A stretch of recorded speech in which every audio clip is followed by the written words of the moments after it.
Hey there, Posse. Have you heard about the new legal restrictions regarding alcohol that are coming out of the U.S. Congress? I'll have that story coming up, as well as a quick breakdown of whether or not wine is good or bad for you.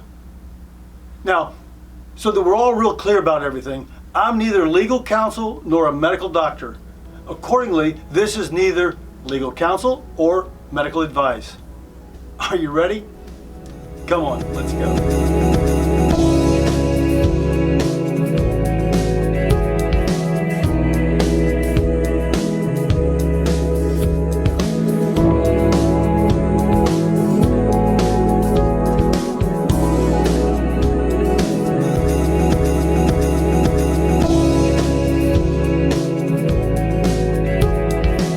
Hey there, Posse. I'm Pierre, and welcome to Asti Wine Consultants.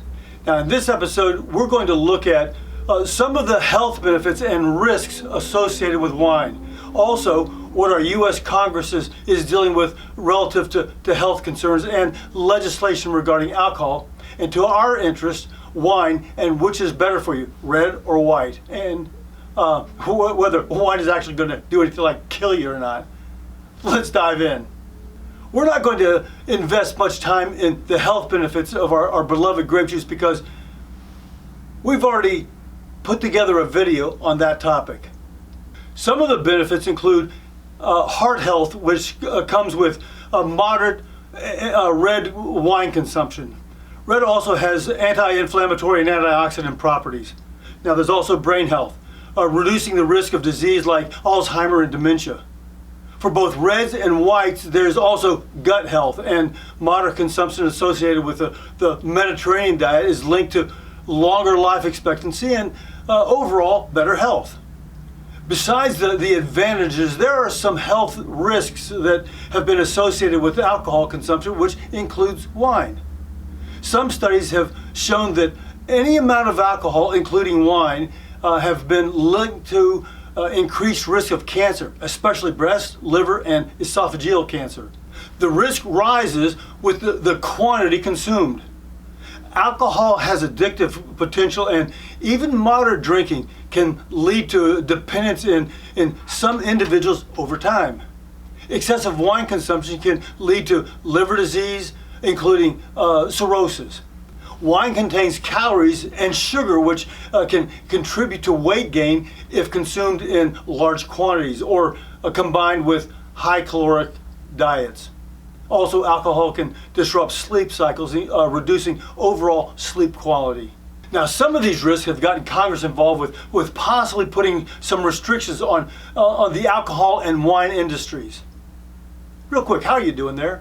Is this information making sense? Is it helpful? If it is, write Asti in the comments below. All right, so the legal side. In January 2025, the Surgeon General issued an advisory which highlighted the link between alcohol consumption and increased cancer. It recommended updating the existing health warning labels on alcohol beverages to include information about cancer risk. Now, currently, labels warn against drinking during pregnancy and while operating machinery while you're under the influence. Additionally, the U.S. Treasury Department's Alcohol and Tobacco Tax and Trade Bureau, the TTB, has proposed new rules regarding alcohol facts labeled on the wine. This label would provide information on alcohol content, calories, carbohydrates, fat, protein per serving, and potential allergies.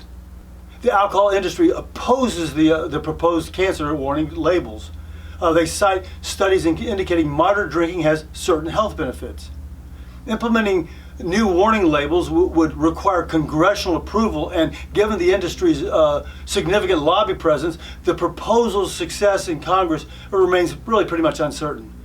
This is something that you might want to call your congressperson about.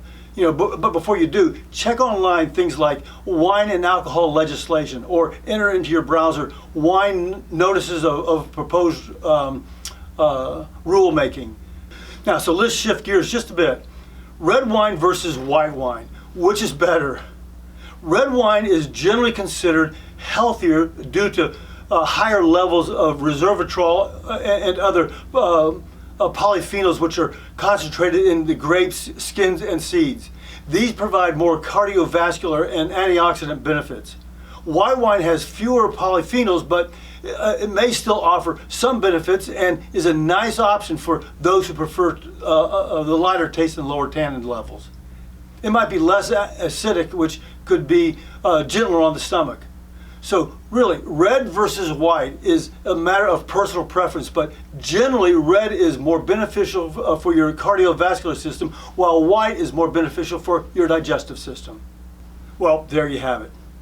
In review, Congress is debating slapping wine bottles with cancer warnings that would rattle the wine industry. Potential warnings so bold that even the most cavalier sommelier might hesitate before pouring. But the question remains, will you die from drinking wine? Actually, let's break that down. If you have one glass of red wine tonight, you probably won't keel over, but you might overthink your life choices thanks to Congress. If you down 5 bottles, well, you might die. If not from wine itself, then from the judgmental stares of everyone around you.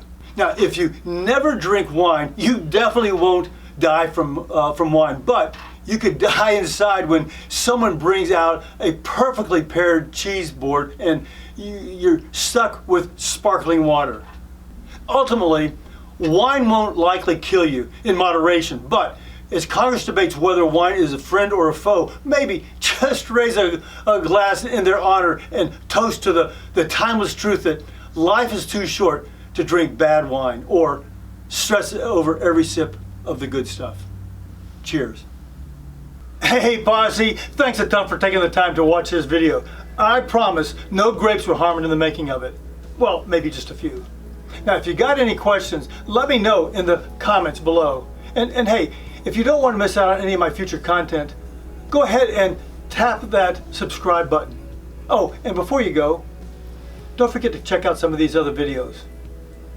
Until next time, cheers.